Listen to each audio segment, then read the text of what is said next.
Karena namanya orang hidup itu pasti ketika meninggal pengen meninggalkan legacy yang positif lah, Betul, yang baik ya, betul. tidak terkecuali Mm-mm. harta gitu ya. Mm-mm. Nah, ini step-step yang harus dilakukan oleh tadi Mbak siapa itu ya? Rini. Mbak Rini Mm-mm. ya. Kalau memang mau merencanakan keuangannya nanti tinggal dievaluasi secara berkala aja gitu.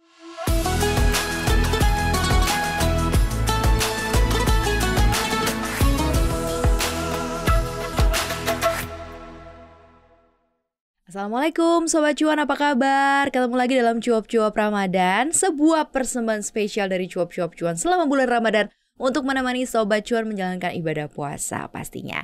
Hari ini seperti biasa ini salah satu segmen favorit aku. Aku sudah bersama dengan Mas Ai Hidayah, Financial Expert CNBC Indonesia. Halo. Ini kenapa dibilang segmen favorit aku? Karena bisa menjawab semua pertanyaan Sobat Cuan ya. Kita ada di Vicky Financial Clinic Syariah, Sobat Cuan ya. Udah siap nih Mas Ai, karena setiap kali kita bahas selalu ada pertanyaan-pertanyaan yang wow gitu ya. Kita nggak pernah tahu sih kondisi Sobat Cuan seperti apa, tapi mudah-mudahan melalui Vicky ini, melalui klinik finansial yang kita buka, kita bisa membantu istilahnya kayak sedikit banyak membukakan jalan untuk menemukan solusi ya Sobat Cuan ya. Oke, Mas Ai, klinik kita buka. Siap. Kita buka kliniknya ya. Kita mulai dari Rini Okta. Selamat pagi, siang, sore. Entah Rini nanti nonton kita di jam berapa. Rini Oktamin minta tipsnya dong. Saya seorang karyawan swasta, punya penghasilan bulanan 6 juta, tinggal bersama suami, anaknya masih 5 tahun. Saya dan suaminya belum punya aset kayak rumah atau kendaraan, gak ada sama sekali. Pengen mulai merencanakan keuangan pribadi agar dapat mengelola penghasilannya dengan lebih baik dan nabung pastinya untuk masa depan. Jadi bener-bener yang kayak dari nol nih ya, kayak Pertamina mulai dari nol ya. Yes, gimana nih Mas Ai? Ya, sebenarnya prinsipnya kalau kita baru mau mulai untuk melakukan perencanaan keuangan, yang harus kita lakukan adalah kita harus lakukan financial check up dulu nih, Mbak Maria.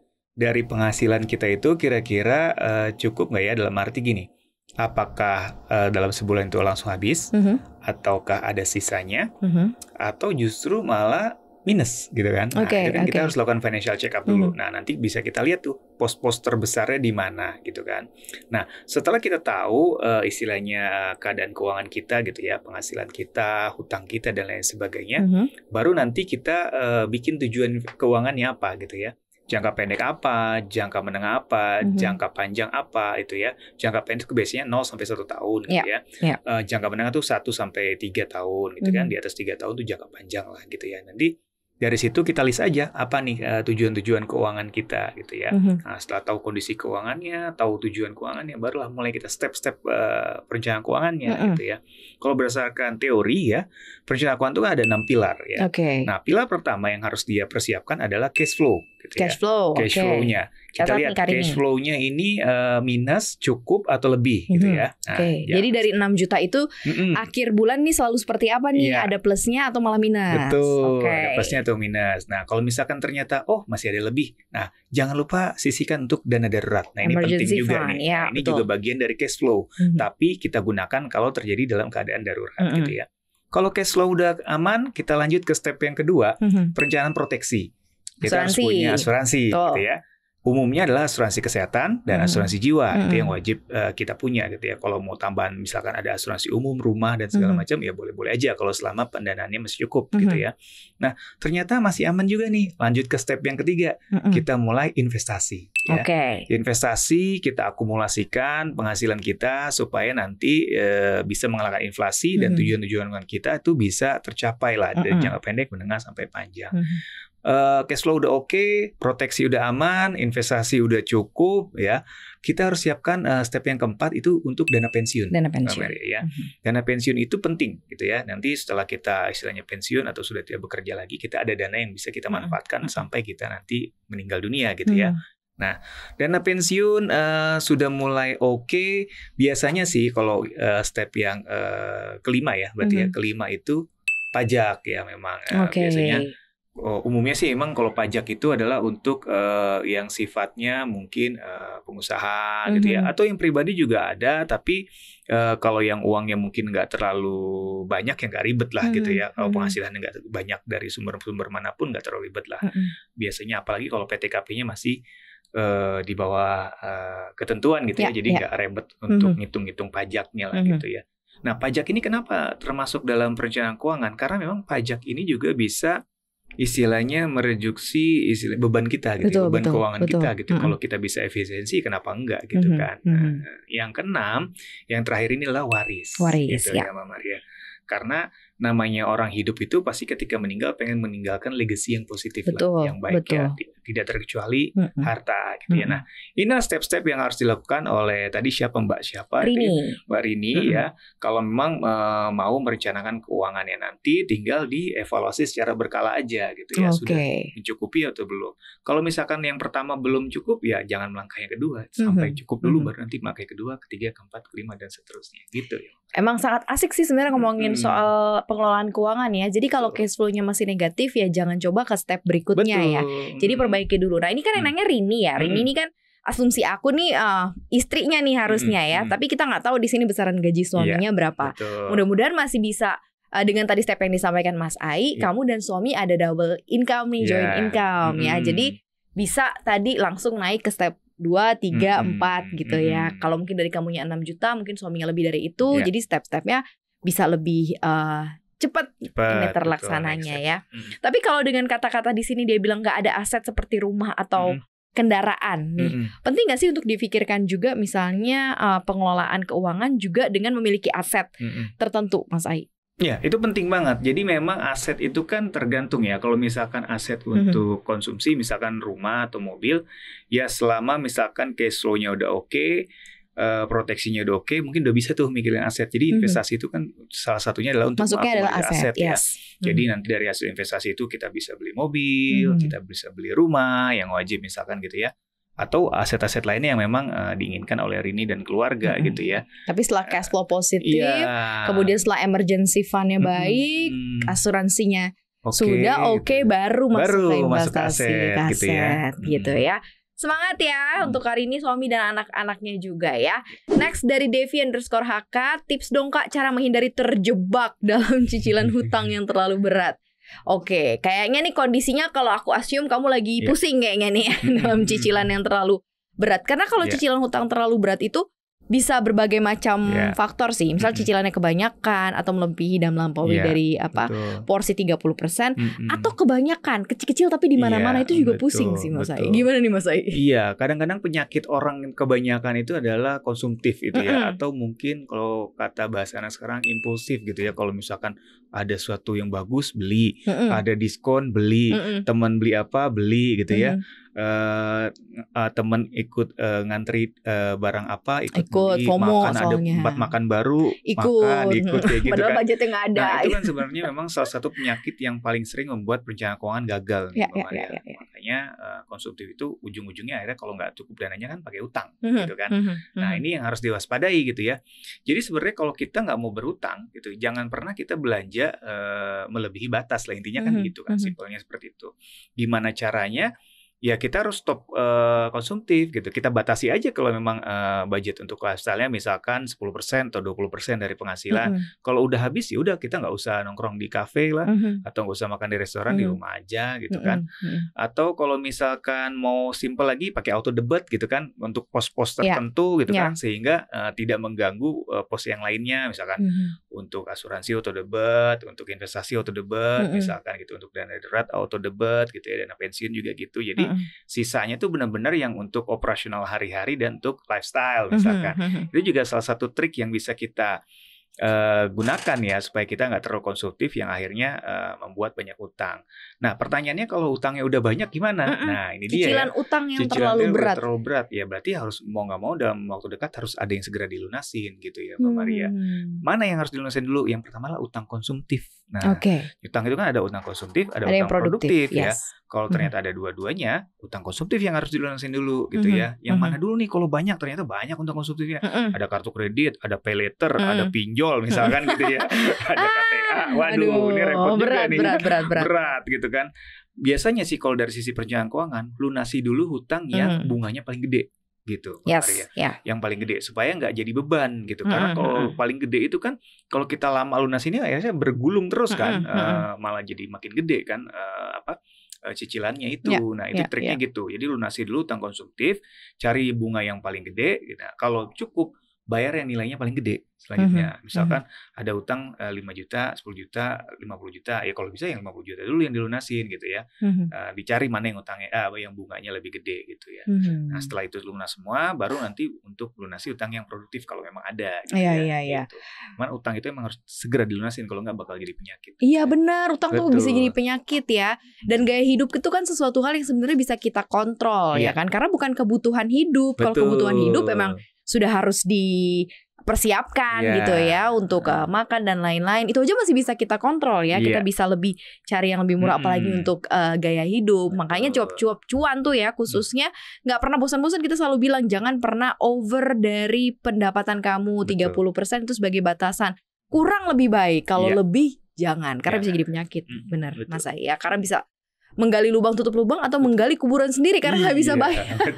Bahaya ya. Betul. Oke, kita lanjut nih. Dian Utami, Kak, saya baru saja mendapatkan kenaikan gaji. Saya ingin mulai nabung, mempersiapkan diri mau beli rumah. Tapi kan saya juga punya tanggungan kartu kredit yang gede nih. Mana yang harus saya dahulukan dan bagaimana membuat perencanaan keuangan agar bisa mengatur pengeluaran, bayar utang, nabungnya efektif. Oke, baru naik gaji. Naik gaji yang harus diperhatikan apa sih Mas Ai? Jangan naik gaya hidup juga ya. Nah, itu penting, benar, setuju banget Mbak Maria. Jadi kalau orang penghasilannya naik, ya nggak hanya gaji, misalnya penghasilan naik, pasti gaya hidupnya naik, gitu ya. Biasanya makan di warteg Karisma Bahari, yang cukup kenyang, enak gaji ya. naik, tiba-tiba makannya langsung ke Saburi. Gitu. Misalkan gitu ya. Ini kan bahaya nih. Ini kan impas-impas aja sebenarnya kan, Mbak Maria. Jadi itu emang yang harus diketahui ketika kita ada penghasilan naik, justru gaya hidupnya jangan naik, gitu ya, operasional jangan naik. Kenaikan gaji itu kita bisa alokasikan ke yang lain, ya tadi misalkan investasi, bayar hutang, gitu ya, atau beli asuransi kalau belum ada, atau dana darurat, gitu ya. Nah pertanyaan tadi mana yang didahulukan nih, bayar utang dulu atau beli rumah, gitu ya. Misalnya utangnya utang kartu kredit nih yang gede. Utang kartu kredit, oke. Berarti kalau misalkan begini, misalkan kondisinya punya hutang, tapi dia pengen beli rumah, tetap harus hutang dulu yang harus dilunasin. Karena hutang ini kalau terlalu lama pasti akan menggunung, gitu kan? Karena dia ada bunganya. Kayaknya nggak ada hutang yang nggak ada bunganya ya. Nggak ada sih. Pasti ada bunganya. Kecuali utang sama teman-temannya baik banget ya. Itu juga harus siap-siap dikejar-kejar buat bayar ya. Jadi memang dalam prinsip perencanaan keuangan, hutang itu harus segera dilunasi gitu. Jadi kalaupun kita punya keinginan punya rumah gitu ya oke, itu bagus. Tapi kalau masih berhutang ya kita lunasi utangnya dulu deh gitu. Karena kalau udah dilunasi kan kita bisa nabung buat rumah. Apalagi kalau mengambil rumahnya secara KPR, utang juga. Nah ini kan bisa bahaya, numpuk kan. Kalau melebihi batas kan juga nggak bagus juga secara keuangan. Dan itu agak nanti akan menggagalkan kamu dalam BI checking dan lain-lain ya. Karena punya historical hutang yang belum terbayarnya banyak. Karena ada rasionya tadi yang jadi penilaian dari setiap lembaga keuangan ya. Kalau terlalu tinggi biasanya akan di-reject gitu. Jadi itu utang dulu ya, Dian Utami. Jadi ya congrats naik gajinya. Persiapannya kayaknya udah kalau dilihat dari pertanyaannya dia udah tahu nih harus ngapain gitu ya. Tapi yang jelas ingat pesan Mas Ai, jangan langsung di-upgrade gaya hidupnya gitu ya. Dan selesain utang kartu kreditnya ya. Semangat nih buat Dian ya. Ahmad Syabil, terima kasih sudah bertanya. Kak admin, saya mahasiswa, uang jajan saya dari orang tua 2 juta per bulan. Pertanyaannya mau invest di pasar modal, berapa sih yang bisa saya sisihkan? Oke, ini uang jajan dari orang tua. Oh ini bagus nih, jarang-jarang nih mahasiswa yang udah punya ini ya, keinginan untuk berarti tanggungan sebenarnya harusnya nggak ada ya? Nggak ada harusnya, karena mahasiswa kan tugasnya cuma belajar gitu kan. Ya kalau memang belum ada tanggungan, apalagi makan mungkin masih ditanggung orang tua. Benar, ya. Apalagi kalau nggak ngekos, nggak gitu ya. Tinggal sendiri ya. Iya, sebanyak mungkin sih, misalkan 30% gitu ya. Atau dibagi 50% untuk investasi, 50% untuk jajan lah gitu. Jadi jangan terlalu banyak jajannya sih. Karena memang kalau katanya Warren Buffett itu ya kalau investasi harus dimulai sedini mungkin. Dia aja mulai dari usia 11 tahun. 11 tahun betul. 11 tahun loh menyesal gitu. Apalagi kita yang udah usianya berapa gitu ya. Jadi kalau emang masih ada kesempatan, masih muda, udah punya keinginan atau tujuan untuk investasi itu bagus banget gitu. Dan itu harus dimulai gitu. Apalagi mumpung belum ada tanggungan nih Mbak Maria ya. Karena kalau udah ada tanggungan, udah berkeluarga itu kan akan beda lagi pertimbangannya ya. Justru akan bisa lebih maksimal gitu istilah returnnya gitu. Jadi ya 30% oke gitu ya, atau kalau mau dibagi 50% itu lebih bagus lagi. Lebih bagus gitu. ya. Tapi di cross check dulu juga sih, misalnya 2 juta yang orang tua kamu kasih ini biasanya buat apa gitu ya. Kalau misalnya memang ini buat kamu makan hari-hari ya kamu cek aja berapa pengeluaran makannya. Baru nanti kamu lihat porsinya atau mungkin itu termasuk buat bayar bensin motor kamu. Nah berapa itu kamu kurangin juga. Bener gak sih Mas Ai? Ya kan? Betul Mama Maria. Tapi kalau kamu dikasih bulat-bulat untuk pegangan buat sih. Jajan doang gitu ya mendingan dibagi dua aja. Bener. Jajan mah gak ada habisnya pasti pengen terus kan? Prinsip investasi kan makin muda sebenarnya kita makin dikit yang bisa kita sisihkan, tapi peluang untuk mendapatkan hasilnya atau gainnya lebih gede gitu. Betul. Ketimbang yang sudah umurnya mungkin di atas 30 tahun ya. Semangat ya Mat ya, mudah-mudahan ini bisa jadi pencerahan kamu dan starting investasinya. Tapi investasinya udah milihnya di pasar modal sih sebenarnya. Pasar modal. Iya, kalau untuk starting awal di pasar modal dengan usia muda. Dengan usia yang muda mungkin di awal mungkin coba reksadana dulu deh gitu. Jangan langsung ke saham gitu ya supaya nggak kaget gitu kan. Ya. Kalau misalkan udah mulai menguasai ya boleh coba di saham atau mungkin di obligasi gitu. Oke. Congrats ya. Kita ke Fahri 37 Kak, gimana sih nentuin investasi yang cocok untuk diri sendiri? Kan kalau saya nih orangnya agak takut sama resiko. Tapi mau mulai investasi Kak, cocoknya di mana? Nah, ini pertanyaan bagus. Jadi memang kalau kita mau investasi itu kita harus tahu dulu ya Mbak Maria. Karakter profil resiko kita tuh seperti apa. Kalau misalkan orang yang penakut berarti kan dia masuknya ke konservatif gitu ya. Jangan masuk ke instrumen-instrumen yang agresif kayak saham jangan, apalagi forex atau kripto jangan gitu ya. Tapi cari instrumen-instrumen yang konservatif gitu, yang resikonya lebih kecil lah gitu ya, lebih rendah gitu. Misalkan reksadana pasar uang atau reksadana pendapatan tetap gitu kan, itu masih oke lah, returnnya bagus tapi resikonya juga nggak terlalu besar gitu ya. Atau bisa juga ke deposito gitu ya, yang relatif lebih aman gitu ya. Atau kalau mau agak sedikit lebih tinggi returnnya tapi masih aman, obligasi negara gitu ya, ORI atau sukuk retail itu kan dia relatif lebih aman dan returnnya juga bagus ya, 6-80% kurang lebih ya.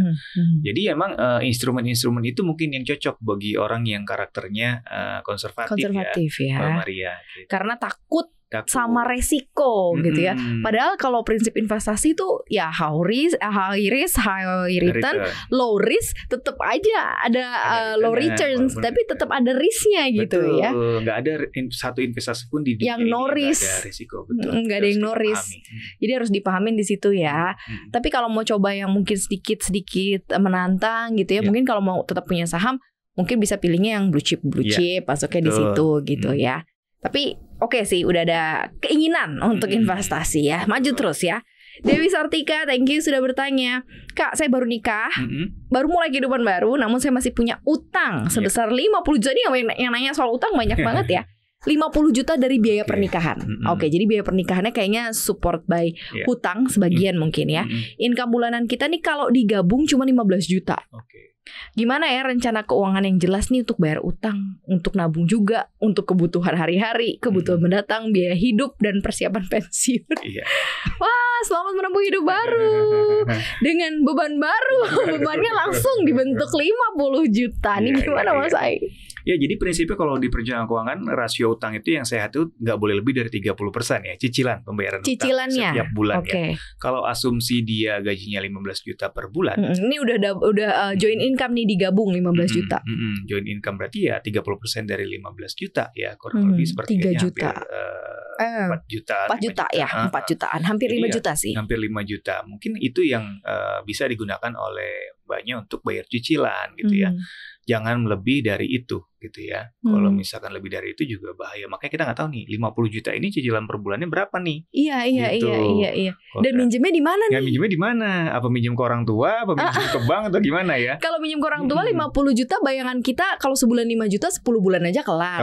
Ya kan? Betul, karena tapi ada bunganya kalau benar. Tapi kalau kartu kredit atau di bank kan itu ini akan menggulung-gulung terus ya Mas Ai. Betul. Jadi pastikan pokoknya intinya adalah tidak boleh lebih dari 30% cicilan pembayaran hutangnya ya. Kalau misalkan ternyata lebih, ya harus segera dikurangi cepat gitu. Misalkan ambil dari pos investasi dikurangi sementara untuk bayar utang, atau mungkin dari tabungannya dikurangi sementara untuk bayar utang. Karena kalau terlalu berlebih, pos yang lainnya nanti akan terbengkalai gitu ya, atau akan terganggu gitu ya, Mbak Maria. Misalkan tadinya pos asuransinya ada, sekarang bisa berkurang karena misalkan harus bayar utang, atau investasinya bisa berkurang, atau mungkin ya biaya operasionalnya, makan dan segala macam harus berkurang gitu. Ini kan bahaya juga ya.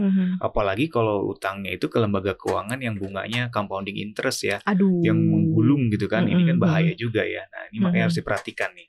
Yang pasti yaitu ya, harus segera dilunasi, jangan lebih cicilan dari 30% dari penghasilan.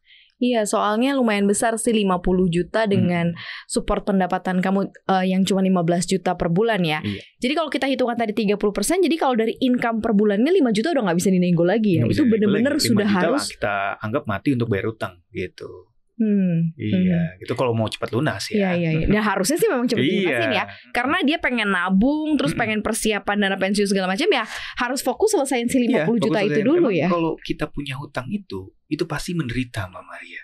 Karena dengan kita punya hutang, kita harus mengurangi porsi kesenangan kita, apapun itu ya, kesenangan dalam misalkan gaya hidup, kesenangan dalam makan gitu ya, kesenangan untuk milih tempat tinggal, untuk milih transportasi, karena emang ada biaya-biaya yang tadinya untuk yang lain itu kesedot buat bayar utang gitu. Makanya kalau kita punya utang itu memang esensinya pasti ada kesenangan kita yang berkurang gitu. Makanya jangan banyak-banyak nih utangnya, kalau enggak bahaya. Jangan-jangan bukan kesenangan kita yang aja yang berkurang, kita bisa bangkrut juga kalau misalkan kita nggak waspada kan.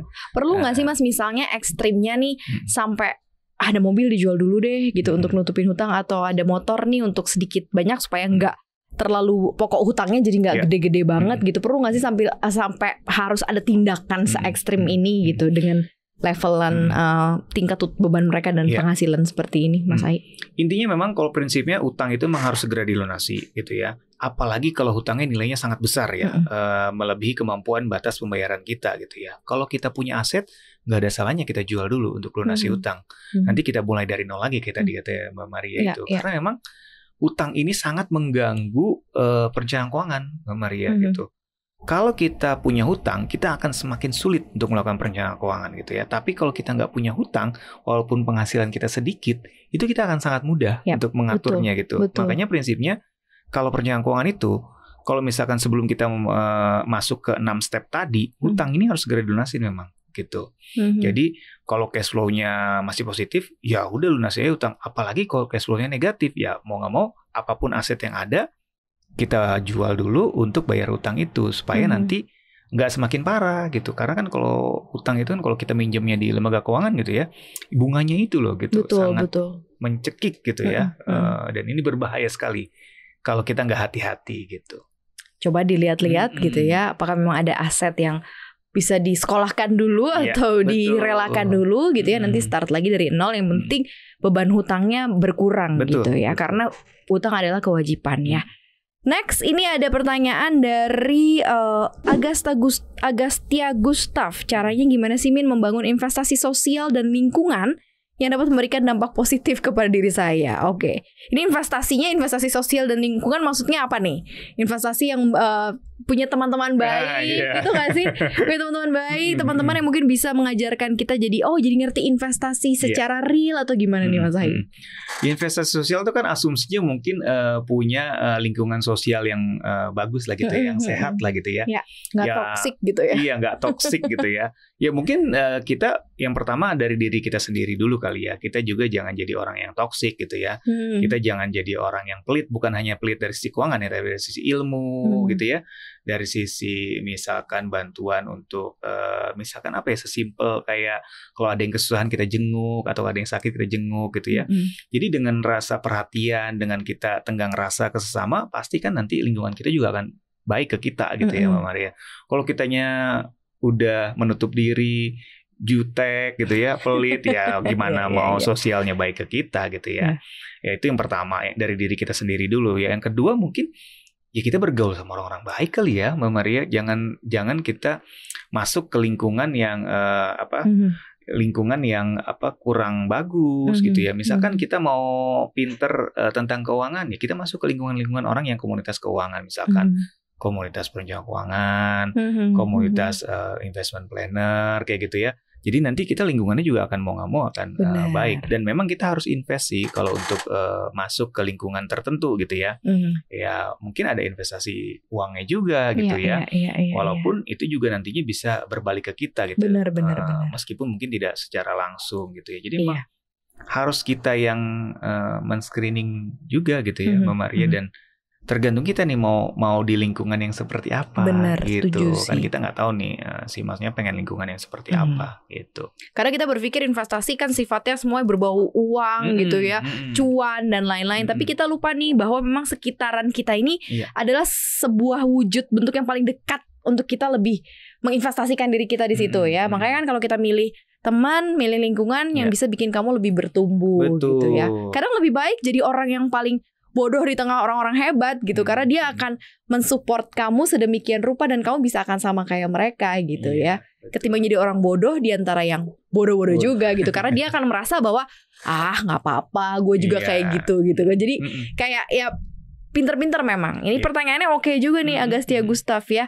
Jadi mengingatkan kita juga gitu ya, bahwa kita harus menginvestasikan diri kita di tempat sosial, di lingkungan sosial dan juga sekitar kita yang bisa membangun kita. Betul. Kece banget nih Mas Ai. Pertanyaannya juga kece-kece. Terima kasih ya Sobat Cuan yang sudah bertanya di Vicky di Cuap-Cuap Ramadan. Mudah-mudahan terjawab ya, dan bisa kembali lagi memberikan semangat ke Sobat Cuan untuk menjalankan financial goal-nya masing-masing. Yang kecil-kecil sampai ke yang besar ya. Terima kasih juga selalu setia untuk mendengarkan dan juga nonton Cuap-Cuap Ramadan selama bulan Ramadan ini, yang hadir di 3 platform sekaligus. Kita di CNBC Indonesia TV, kemudian di Apple Podcast, Google Podcast, Spotify, dan juga Anchor, dan kita juga ada di YouTube channel di Cuap-Cuap Cuan ya. Terima kasih atas support dan dukungannya. Sampai ketemu lagi semuanya. Kita berdua pamit. Assalamualaikum.